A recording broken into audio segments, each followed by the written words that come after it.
عبداللہ بن مسعود رضی اللہ تعالی عنہ کہتے تھے کہ نبی کریم صلی اللہ علیہ وسلم رفع حاجت کے لیے گئے تو آپ نے مجھے فرمایا کہ میں 3 پتھر تلاش کر کے آپ کے پاس لاؤں، لیکن مجھے 2 پتھر ملے، تیسرا ڈھونڈا مگر مل نہ سکا، تو میں نے خشک گوبر اٹھا لیا، اس کو لے کر آپ کے پاس آ گیا۔ آپ نے پتھر تو لے لیے مگر گوبر پھینک دیا اور فرمایا یہ خود ناپاک ہے۔ صحیح بخاری حدیث نمبر 156۔ ابن عباس رضی اللہ تعالی عنہ کہتے ہیں کہ رسول اللہ صلی اللہ علیہ وسلم نے وضو میں ہر عضو کو 1 مرتبہ دھویا۔ صحیح بخاری حدیث نمبر 157۔ عبداللہ بن زید رضی اللہ تعالی عنہ بیان کرتے ہیں کہ نبی کریم صلی اللہ علیہ وسلم نے وضو میں اعضاء کو 2 بار دھویا۔ صحیح بخاری حدیث نمبر 158۔ حضرت عثمان بن عفان رضی اللہ تعالی عنہ نے پانی کا برتن مانگا اور لے کر پہلے اپنی ہتھیلیوں پر 3 مرتبہ پانی ڈالا، پھر انہیں دھویا۔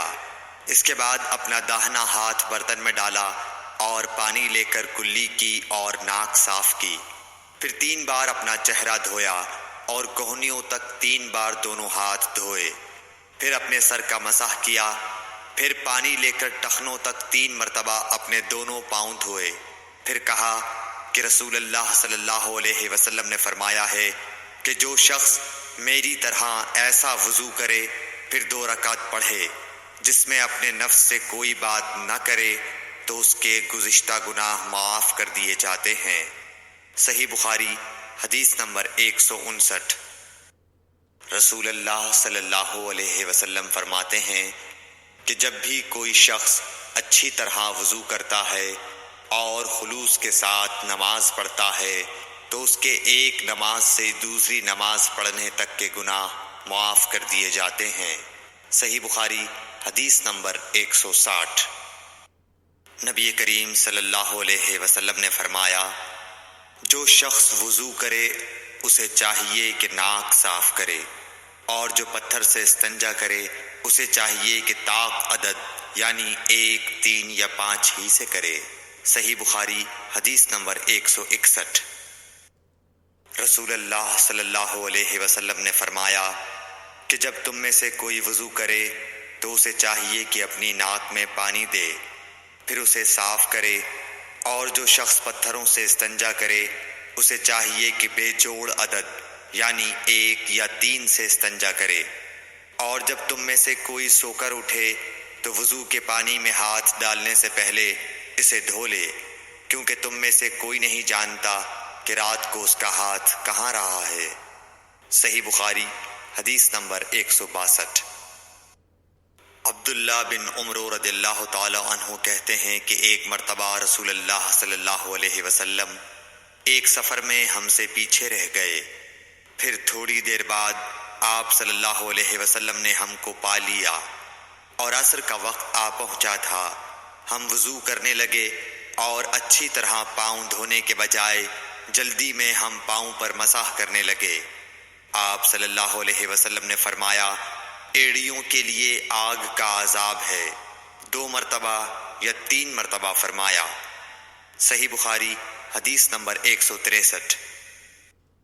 حضرت عثمان رضی اللہ تعالی عنہ نے وضو کا پانی منگوایا اور اپنے دونوں ہاتھوں پر برتن سے پانی لے کر ڈالا، پھر دونوں ہاتھوں کو 3 دفعہ دھویا، پھر اپنا داہنا ہاتھ وضو کے پانی میں ڈالا، پھر کلی کی، پھر ناک میں پانی دیا، پھر ناک صاف کی، پھر 3 دفعہ اپنا منہ دھویا اور کوہنیوں تک 3 دفعہ ہاتھ دھوئے، پھر اپنے سر کا مسح کیا، پھر ہر ایک پاؤں 3 دفعہ دھویا، پھر فرمایا میں نے رسول اللہ صلی اللہ علیہ وسلم کو دیکھا کہ آپ میرے اس وضو جیسا وضو فرمایا کرتے تھے، اور آپ صلی اللہ علیہ وسلم نے فرمایا کہ جو شخص میرے اس وضو جیسا وضو کرے اور حضور قلب سے 2 رکعت پڑھے جس میں اپنے دل سے باتیں نہ کرے تو اللہ تعالیٰ اس کے پچھلے گناہ معاف کر دیتا ہے۔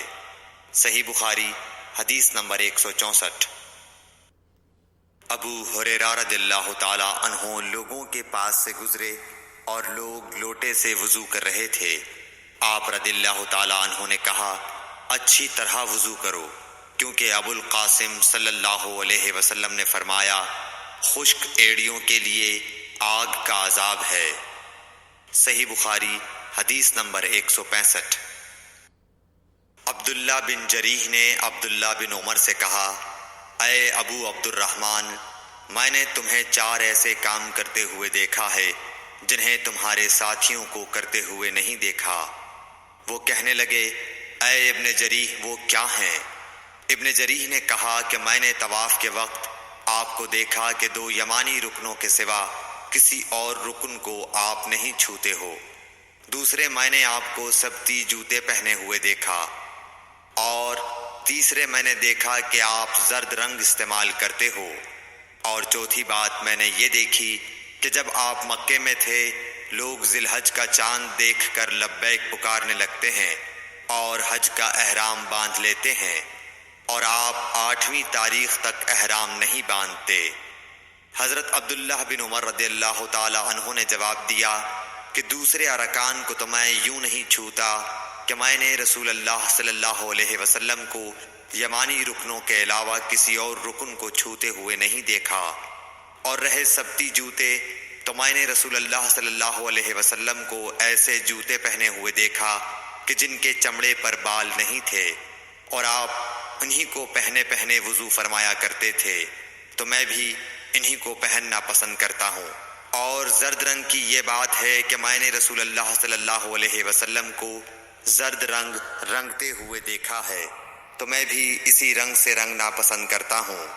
اور احرام باندھنے کا معاملہ یہ ہے کہ میں نے رسول اللہ صلی اللہ علیہ وسلم کو اس وقت تک احرام باندھتے ہوئے نہیں دیکھا جب تک آپ کی اونٹنی آپ کو لے کر نہ چل پڑتی۔